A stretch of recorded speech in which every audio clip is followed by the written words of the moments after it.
titulares. El CNE inició con la entrega de credenciales a los asambleístas electos. Consejo de Quito pedirá informe de actividades de Soledad Padilla en prefectura. Ecuador refuerza la lucha contra el terrorismo con Naciones Unidas. Fiscalía activó alerta Emilia para hallar a menor de 9 años. Cuerpo hallado en una laguna es de José Andrés Vintimilla. Ataque ruso deja menores muertos en un campo de desplazados en Siria.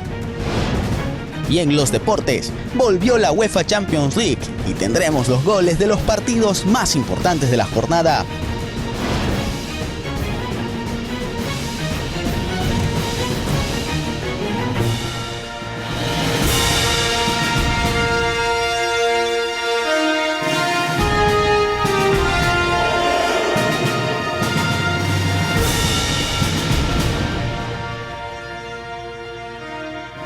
¿Qué tal, amigos televidentes? Bienvenidos a este espacio de información.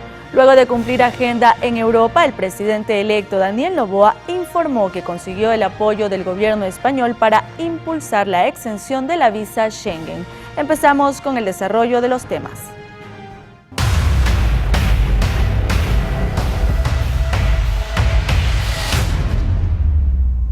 La Asamblea Nacional aún no se posesiona y ya se registran 4 bajas en 2 movimientos, 1 en Revolución Ciudadana y 3 en Construye. La posesión de la Asamblea aún es incierta y esta función del Estado ya registra 4 bajas en 2 movimientos políticos. Se trata de Revolución Ciudadana y Construye.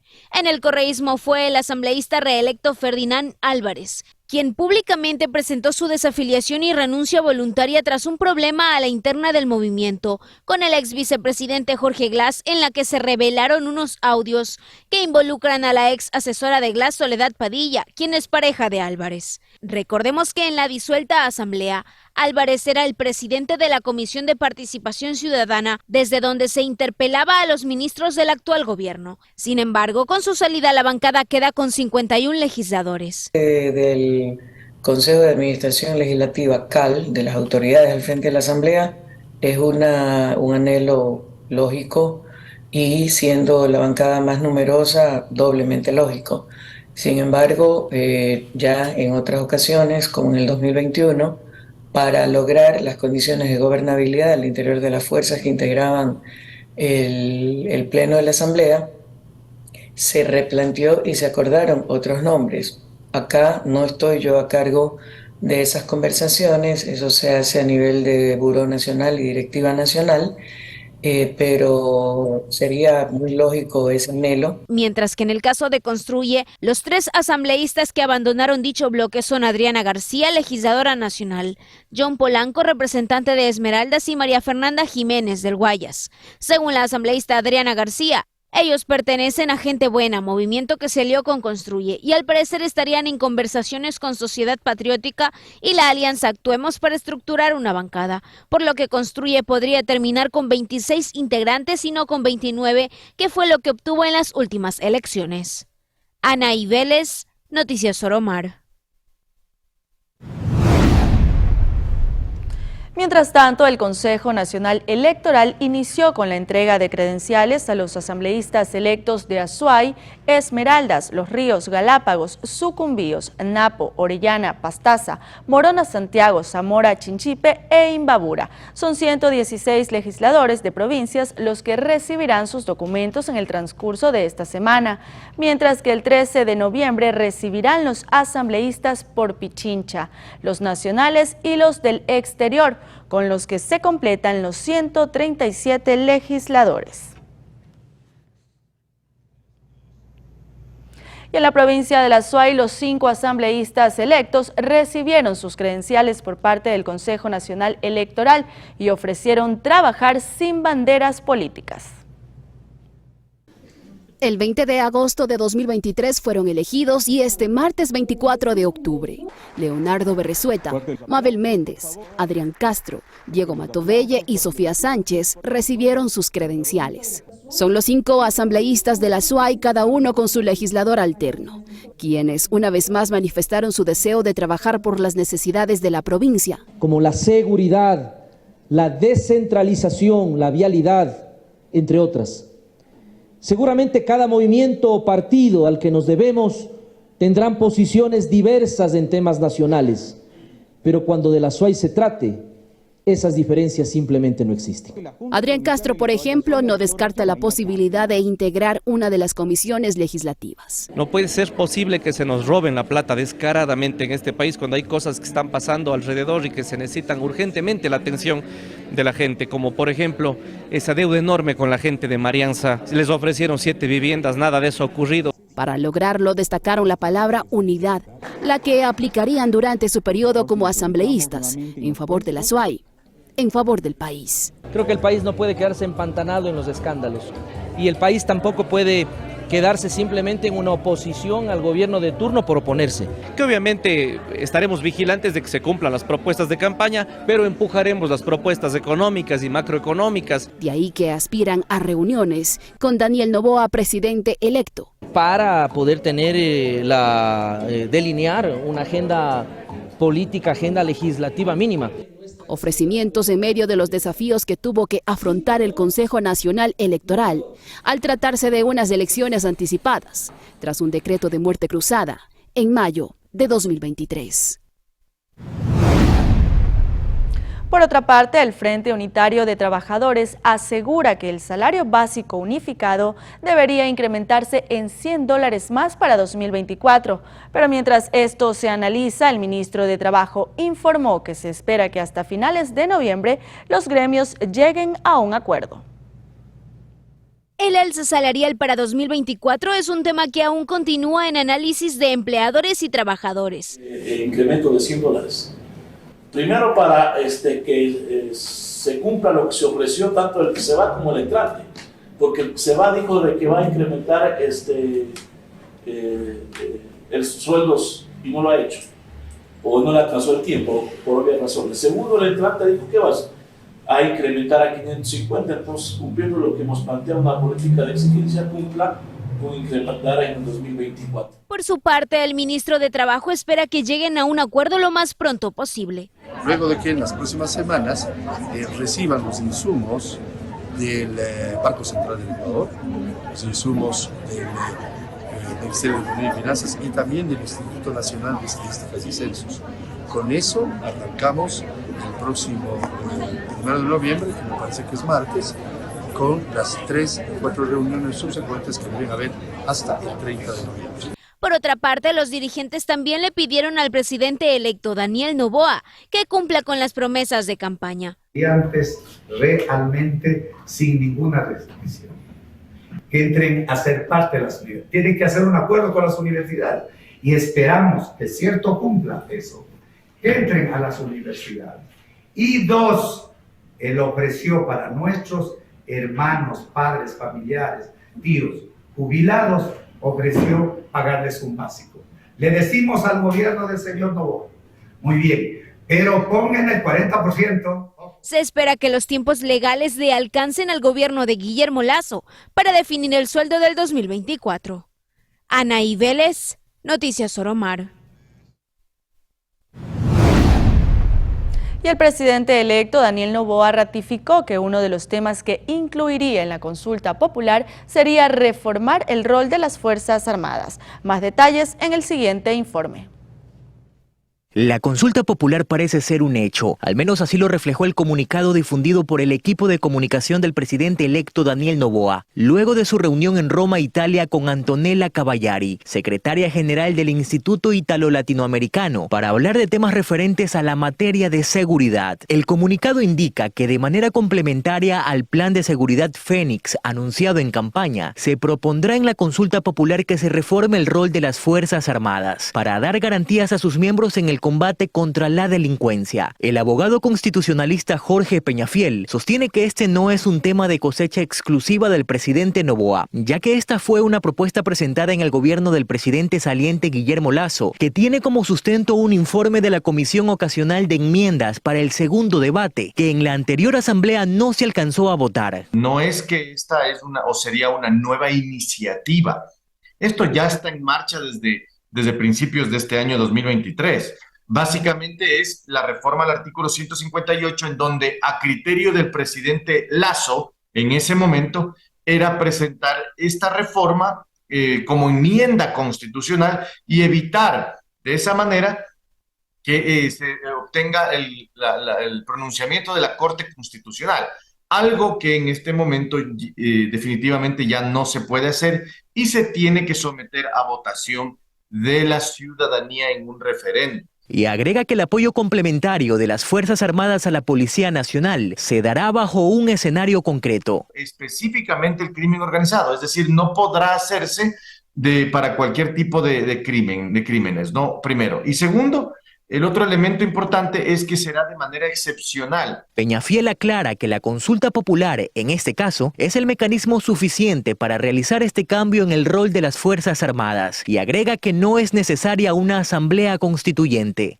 Si hay una propuesta de reforma a la Constitución que no requiere un retroceso o no requiere análisis de retroceso de derechos, puede realizarse por consulta popular. Cuando existe un retroceso de derechos, efectivamente, tendrá que ser a través de asamblea constituyente. Durante su reunión con la secretaria del Instituto Italo-Latinoamericano, Noboa dejó clara la necesidad de contar con el apoyo internacional para el combate contra el crimen organizado y sus delitos conexos. Otro tema importante, y en eso vamos a necesitar su ayuda y recomendación, es la destrucción de la droga.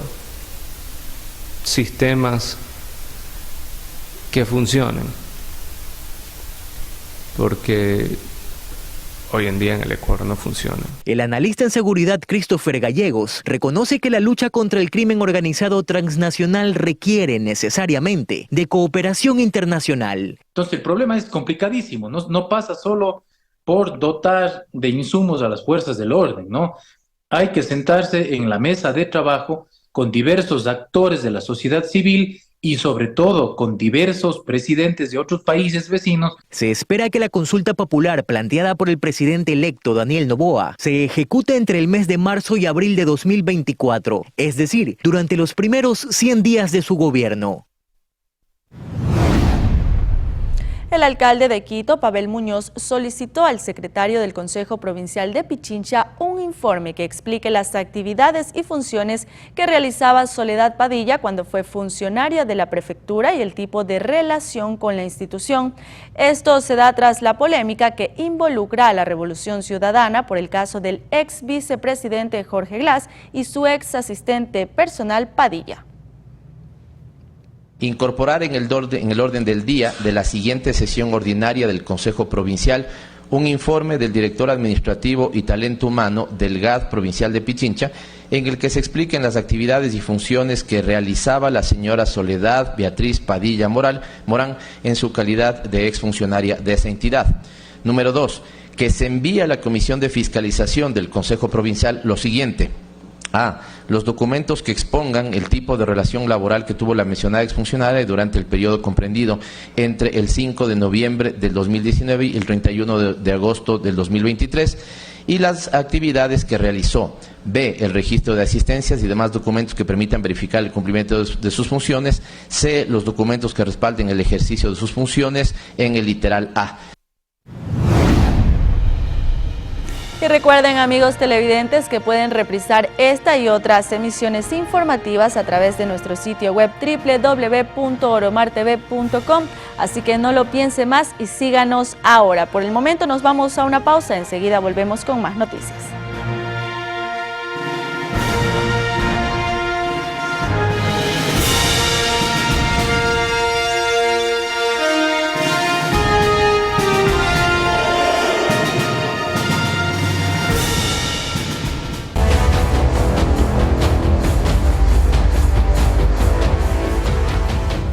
Regresamos con más información. Según el Instituto Nacional de Estadística y Censos INEC, la tasa de empleo informal en Ecuador subió en septiembre de 2023, cerrando en 54,4%. El desempleo, por su parte, se ubicó en 3,7%. De lo que va del año 2023, el INEC menciona que alrededor del 54,4% de los ecuatorianos no cuenta con un trabajo adecuado. Y es que a pesar de que la tasa de desempleo ha descendido en comparación con años anteriores, aún las cifras que se manejan son sumamente altas y preocupantes. Más del 50% de los ecuatorianos trabajando en informalidad. Eso te da un parámetro un poco complejo del panorama de empleo en el país. Y eso ha sido de alguna manera corroborado con las ferias de empleo. Si existen 100 vacantes, van 400 personas. Si existen 1000 vacantes, van 4000 personas. Eso quiere decir que tenemos una ausencia de empleo importante en este país. Vanessa Velázquez, experta en derecho laboral, asegura que el camino es establecer normativas claras y estables dentro del país. El Ecuador requiere tener una nueva normativa importante respecto de contratación, que eso ni siquiera se requiere ni referéndum ni consulta popular, sino únicamente la decisión política del gobierno de hacerlo a través de acuerdos ministeriales. Pero si ya vas a ir en temas profundos, habrá que ver cuáles son las preguntas que tiene pensado el gobierno para atacar en la consulta popular y que estas preguntas estén relacionadas con el tema de horarios, el tema de flexibilización de jornadas, el tema de flexibilización de contratación, el tema de tipos de contrato que tenemos que usar en este país, de tal manera que en realidad tengas una claridad de cómo funciona, tengas una claridad de la normativa legal laboral en este país, que le dé tranquilidad al empleador que está hoy día sin saber si contrata o no. Velázquez también destaca la importancia de que entidades públicas como Ministerio de Trabajo realicen los controles adecuados. Pero la informalidad que es la que habla de este 54%, también está fijada por falta de control, porque los organismos que deberían haber velado porque el trabajador ecuatoriano no deje el empleo pleno y se vaya a las filas de la informalidad, no han hecho el control adecuado. Es decir, que el Ministerio de Trabajo no ha realizado su trabajo como corresponde y tampoco el Instituto Ecuatoriano de Seguridad Social. A final del tercer trimestre de 2023, la tasa de empleo adecuado cerró en 41,1% en el caso de los hombres y de 27,8% para las mujeres, mientras que el desempleo se situó en 3,7%, lo que supone 4 décimas porcentuales menos que en el mismo momento de 2022, cuando se fijó en 4,1%. María José Pino Argote, Noticias Oromar. El INEC también detalló que más de 5 millones de ecuatorianos entre 20 y 50 años son solteros. Las provincias de Guayas y Pichincha registran el mayor índice. Que casi la mitad de los ecuatorianos son solteros. Este es uno de los reveladores datos que se logró conocer luego del último censo poblacional realizado por el Instituto Ecuatoriano de Estadísticas y Censos, INEC. Son en total 5.914.606 ciudadanos que, de acuerdo al registro civil, son solteros. Se trata de la población más numerosa, superando a los casados, uniones libres, viudos y divorciados. El censo revela además que la mayor cantidad de solteros se encuentra en la zona urbana del país, donde hay 3.869.320 solteros, en tanto que en la parte rural la cifra llega a los 2.045.286 solteros. El estudio revela que Guayas es la provincia con mayor cantidad de solteros, con 1.583.981 solteros, seguida de Pichincha con 1.094.753. Detrás aparecen Manabí y Los Ríos respectivamente. En contraparte, Galápagos es la provincia con menos personas solteras, exactamente 8.666, en tanto que el 50,5% de los solteros son hombres y el 49,5% son mujeres. En otro tema, la Superintendencia de Bancos cuestionó la aprobación de facilidades de pago para empleadores en mora con el IES. Dichas medidas son parte de las reformas al Reglamento de Aseguramiento, Recaudación y Gestión de Cartera, aprobado por el Consejo Directivo de la Institución de Salud el 22 de mayo de 2023. Las resoluciones aprobadas por el IES incluyen la ampliación del plazo de acuerdos de pago parcial a patronos en mora, que pasaría de 3 a 6 años, es decir que las cuotas atrasadas serían por un valor más bajo. Para ello, los deudores deberían acogerse a la medida hasta el 28 de febrero de 2024. Posterior a esa fecha, el plazo se extendería solo a 4 años. La Superintendencia de Bancos señala que el Consejo Directivo del IES expidió la resolución sin contar con los informes que debían evidenciar los beneficios o el impacto de dichas reformas en la liquidez y sostenibilidad de los recursos y fondos administrados por el IES. Y es que justamente la mora por el incumplimiento de pago de 686,000 empleadores sumaba 2.235 millones de dólares en julio de 2023. Es por eso que las acciones del IES parecen contrarias a la sentencia de la Corte Constitucional del 1 de septiembre de 2021, que dispuso una reforma para reducir al mínimo el tiempo de cobro de las obligaciones patronales. Sobre esto, la Superintendencia observó que no hubo un análisis por parte de la Procuraduría General del IES. Asimismo, se determinó que no existió análisis de la cartera en mora con antigüedad de más de 5 y 10 años, ni parámetros de calificación de capacidad de pago y tampoco proyecciones de potenciales empleadores que se acojan a las facilidades y el monto de recuperación. Con todo esto y por el hecho de que la resolución del IES contempla que una vez firmado el acuerdo parcial de pago, las obligaciones pendientes se extinguen y recién se da inicio al pago de cuotas, la Superintendencia asegura que no existió análisis de las implicaciones que representa esta medida. En este punto, especialistas señalan que solo cuando se ha pagado la última cuota queda extinguida una obligación. Por su parte, el IES argumenta que esto es para que los afiliados puedan acceder al seguro de desempleo, créditos hipotecarios y quirografarios. No obstante, la reforma al artículo 96 de la Ley de Seguridad Social de agosto de 2021, es decir, 2 años antes de la aprobación de los acuerdos de pago, indica que al seguro de desempleo se puede acceder incluso cuando el patrono está en mora. En cuanto a la vigencia de la resolución, existe una contradicción, pues no está publicada en la página web institucional del IES. Sin embargo, ya hay solicitudes de facilidades de pago ingresadas. Lo cierto es que la Superintendencia dispuso al IES que en un plazo de 30 días desde el 12 de septiembre, cuando fueron notificadas las observaciones, se presenten los documentos con los ajustes y las recomendaciones dadas por el órgano de control. Además, que el director general Diego Salgado disponga la implementación de un sistema de seguimiento y monitoreo de la mora patronal con reportes que se entreguen al Consejo Directivo. Finalmente, solo se podrá dar cumplimiento a la resolución una vez que se encuentre vigente y se hayan realizado los ajustes requeridos por la Superintendencia de Bancos. Tania Loor, Noticias Oromar. Por otro lado, la Corporación Nacional de Telecomunicaciones presentó un reglamento con el que las deudas vencidas prescribirán. Según la entidad, la medida beneficiaría a casi 800,000 personas. Deudas vencidas de 5 años o más en la Corporación Nacional de Telecomunicaciones prescribirán luego de que la empresa presentara un reglamento.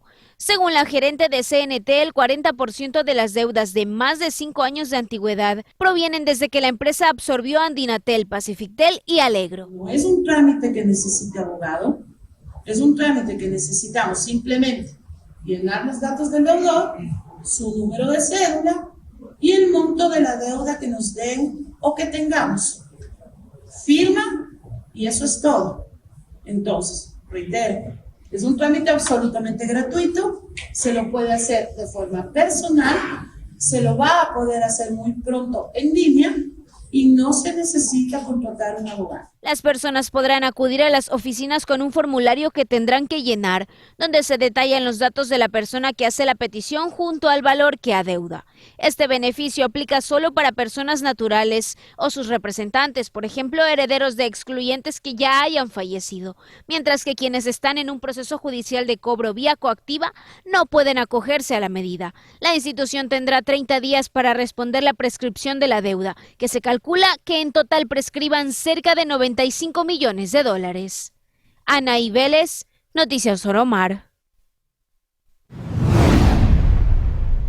Y atención, porque el Servicio de Rentas Internas recordó que la tarifa del impuesto al valor agregado IVA se reducirá del 12 al 8% durante los días de feriado nacional previstos para el jueves 2 y viernes 3 de noviembre de 2023, por el Día de los Fieles Difuntos y por las fiestas de Independencia de Cuenca, respectivamente. Esta reducción se dará solo en los establecimientos registrados y que formen parte del sector turístico, como por ejemplo restaurantes, bares, hoteles o incluso boletos de avión. Se trata de la última reducción de IVA prevista para lo que queda del año.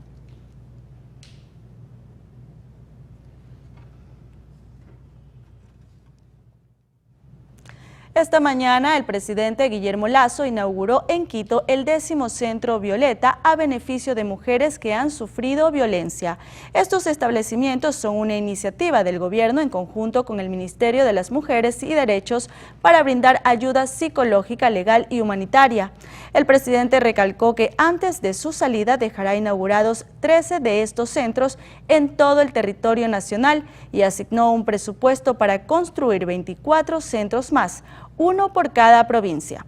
Asimismo, en los próximos días se inaugurará otro en Santa Elena y a finales de este año se prevé la implementación en Santa Cruz, Azogues, Huaquillas, Guaranda y Babahoyo.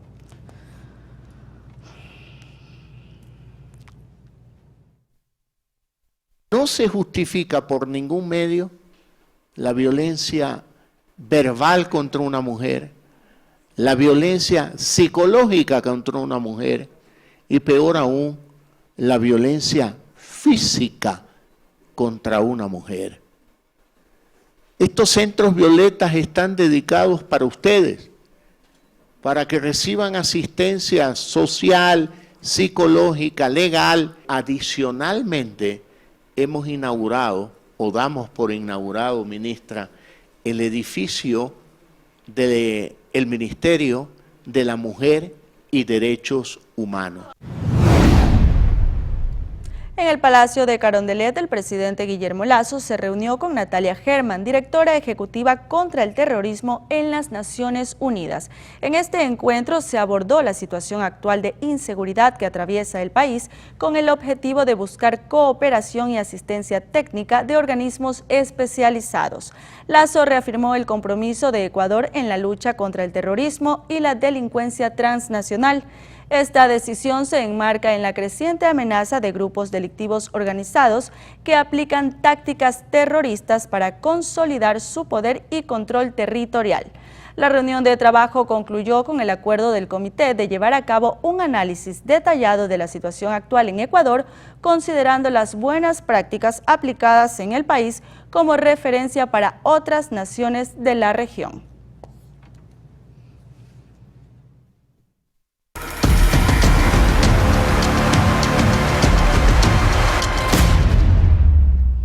Ahora les contamos que ante la llegada del fenómeno de El Niño, las organizaciones no gubernamentales se activan con capacitaciones y entrega de alimentos en Guayaquil.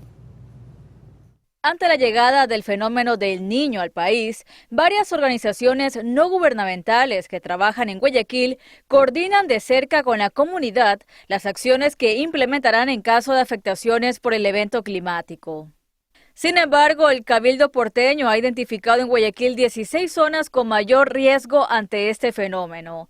En la zona urbana, por ejemplo, en el noroeste y norte, están sectores como Monte Sinaí, Ciudad de Dios, Socio Vivienda 2, Urdesa, Miraflores, Samanes y Sauces. No hay un sistema de alcantarillado ahí, en primer lugar, porque es invasión. Y en segundo lugar, es una serie de colinas, laderas, que generalmente desfogaban las aguas que cogían hacia algunos canales naturales donde se encauzaban estas aguas. Pero eso ya no ocurre porque todo eso ha sido invadido. Por esta razón, el municipio ejecuta tareas de limpieza de canales, obras públicas complementarias en barrios y demás. Asimismo, ha destinado 4,5 millones de dólares para los kits de atención durante el evento. Que se dice que hay ciertos recursos que se están entregando. También he visto que las asociaciones de municipalidades y algunos municipios, algunos alcaldes dicen que los recursos que se van a entregar no van a alcanzar. Y claro, yo le doy la razón, ¿no? O sea, si tú tienes una serie de problemas acumulados que no los resolviste en el tiempo, no los vas a poder resolver. Debe ser una cosa que los alcaldes o los gobiernos, hablemos autónomos, deben ejecutar permanentemente. Esa es la cultura de prevención. Pero nosotros estamos acostumbrados a la cultura de la reacción. Una moderada lluvia se presentó durante esta tarde en Guayaquil, sobre todo en la zona sur de la ciudad. Esta es la tercera ocasión durante este mes que se registran precipitaciones en la urbe, teniendo en cuenta que hace poco el INAMI informó que habrá lluvias por diversas zonas del país. En su último reporte de monitoreo satelital señaló que se están presentando lluvias con tormentas en gran parte de la región oriental, zonas puntuales de la sierra y al norte de la región litoral. Recordamos a la ciudadanía que tome sus debidas precauciones.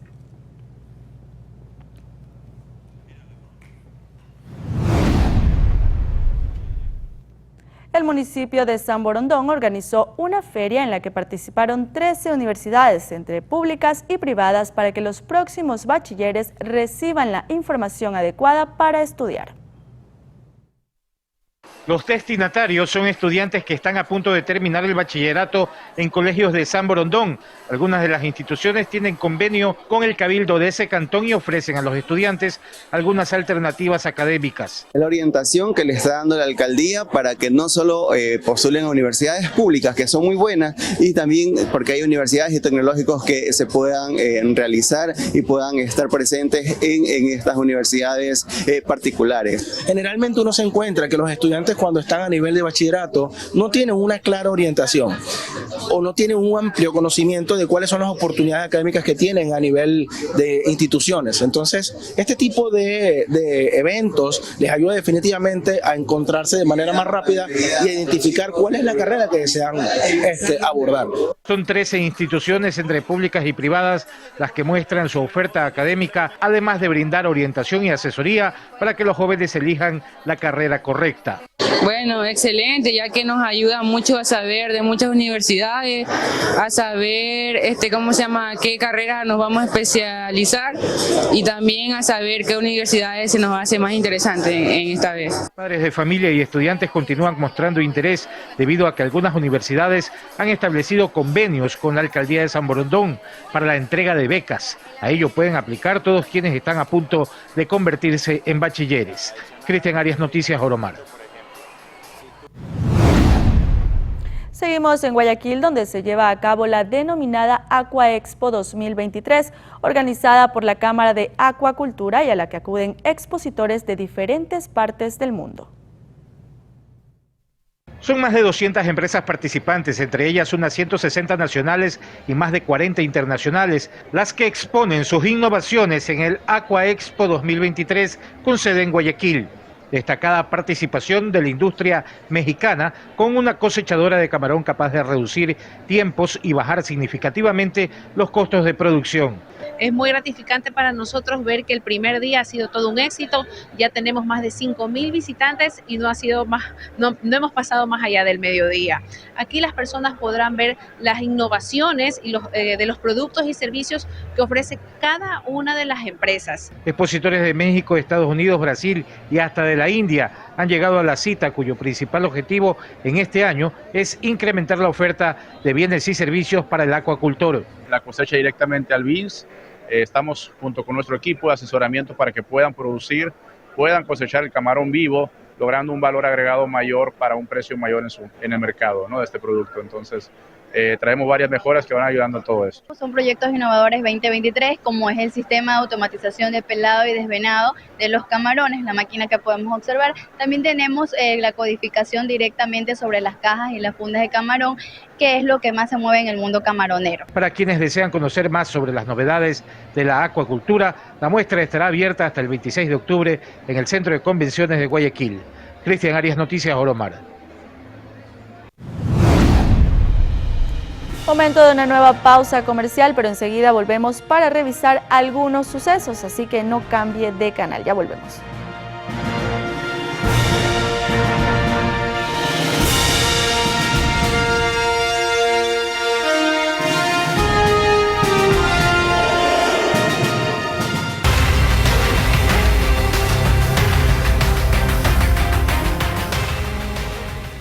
Horas con 42 minutos. Una mujer que tenía antecedentes por tráfico de droga fue asesinada a tiros en Manta. Revisemos. Es la escena de un nuevo ataque a tiros registrado en Manta, provincia de Manabí. La víctima es Diana Coronel, a quien sus atacantes la interceptaron en el barrio La Paz. Sí, tiene antecedentes por tráfico de sustancias sujetas a fiscalización de drogas. De acuerdo a las primeras diligencias, los atacantes de la mujer de 42 años serían dos personas que se movilizaban en una motocicleta. Llegaba de hacer alguna gestión de la calle, indican los familiares. Familiares de la víctima se hicieron presente en la escena. Asimismo, miembros de la fuerza pública llegaron hasta dicho lugar a realizar los procedimientos. Dos casquillos de tipo pistola 9 milímetros. Sobre este caso, también se desconocen las motivaciones. Belén Mendoza, Noticias Oromar.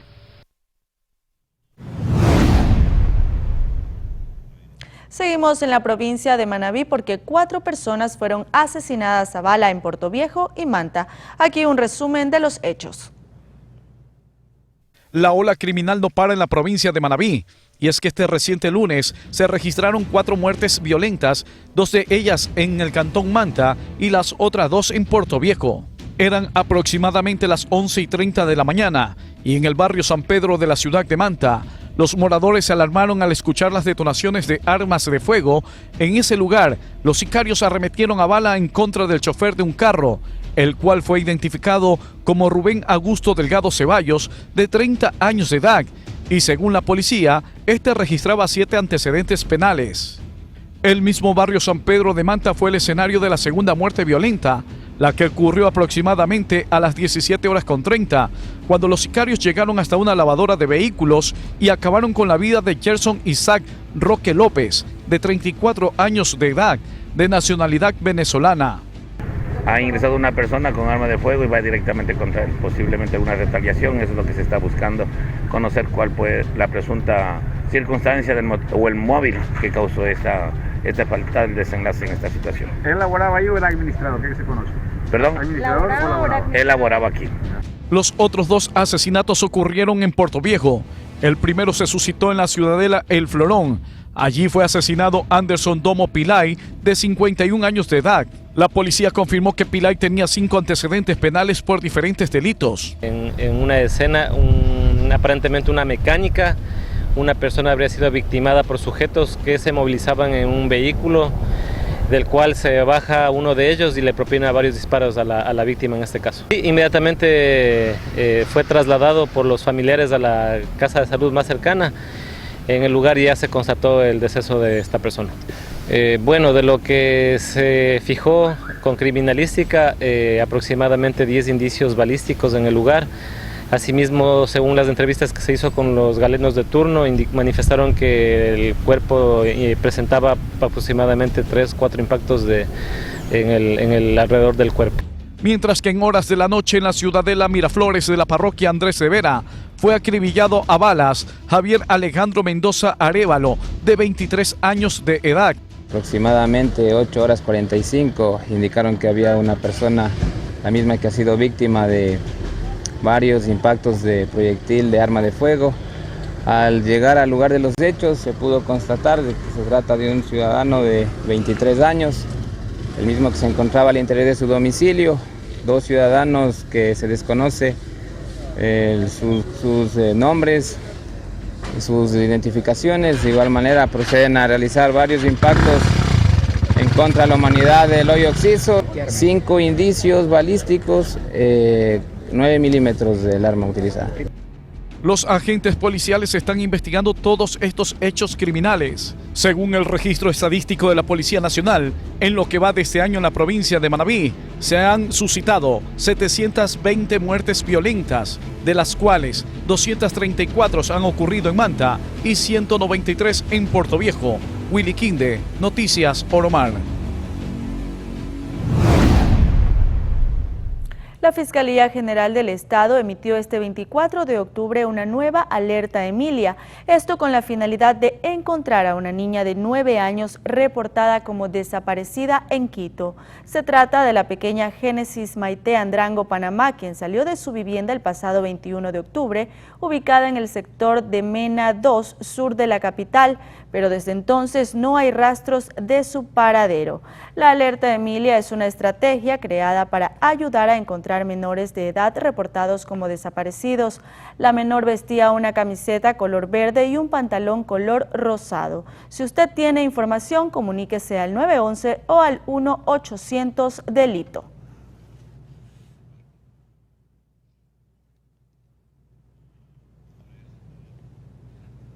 El fiscal provincial de la Azuay, Leonardo Amoroso, se refirió al caso del joven José Andrés Vintimilla, desaparecido hace más de un mes. Ayer se confirmó el hallazgo de su cadáver en una laguna. A las 13:30 de este martes, la Fiscalía del Ecuador identificó el cuerpo hallado sin vida en Vía Soldados la mañana del lunes 23 de octubre. Tal como se intuía, la persona fallecida fue reconocida como José Andrés Vintimilla Buccelli, el joven que fue reportado como desaparecido desde el pasado 16 de septiembre. Luego de que se ha practicado la autopsia médico-legal y fundamentalmente se ha realizado la necrodactilia y en base a las diligencias inclusive de reconocimiento por parte de los familiares, se ha determinado que el cadáver corresponde a José B. El cuerpo que fue trasladado al centro forense no pudo ser reconocido a simple vista por sus familiares por el grado de descomposición del mismo. Por ende fue necesario realizar exámenes técnicos científicos para reconocer el cadáver. Se presentó la escena en sí, como ustedes mismos indican, vestimenta, algunas pertenencias que puedan ser, que podrían guardar similitud, pero obvio en este caso debe ser confirmado técnicamente. Además tengo que señalar que igualmente se han tomado muestras de fluidos a fin de realizar el análisis respectivo de ADN para verificar justamente este diagnóstico. En base a lo dispuesto por el Código Orgánico Integral Penal, la investigación inició por desaparición involuntaria. Pero al haber encontrado el cadáver conforme así lo determina la ley, este caso nuevamente será sorteado a una de las fiscalías de la unidad especializada de personas y garantías por delito de asesinato. Jaime Junior B. y Jaime Alejandro B. están siendo procesados en este caso. El primero cumple prisión preventiva desde el 22 de septiembre. En otra información, en Quito se llevó a cabo un operativo contra el tráfico de vida silvestre, dando como resultado más de 190 animales rescatados, algunos de ellos en peligro de extinción. Esta acción, coordinada en diferentes sectores de la capital, dejó 3 personas detenidas, presuntas responsables del delito contra la flora y fauna silvestre. El Ministerio de Ambiente informó que este tipo de especies rescatadas se comercializaban ilegalmente, encontrando más de 100 ejemplares exóticos y nativos como son las ranas albinas, alojotes, gecko, entre otros.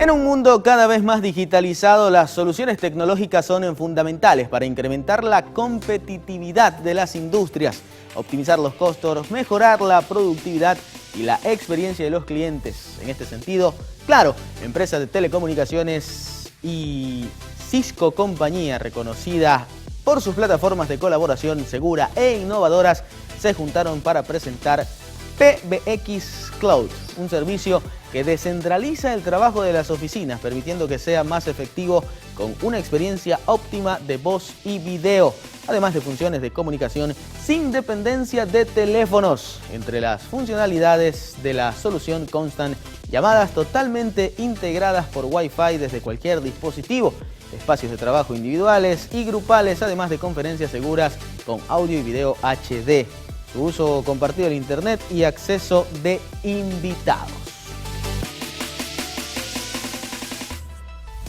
Y de esta manera, Tania, llegamos a la parte final de este servicio informativo. Así es, Ligner, gracias por acompañarnos con los deportes y amigos, a ustedes también gracias. Mañana más información desde las 6 de la mañana. Buenas noches.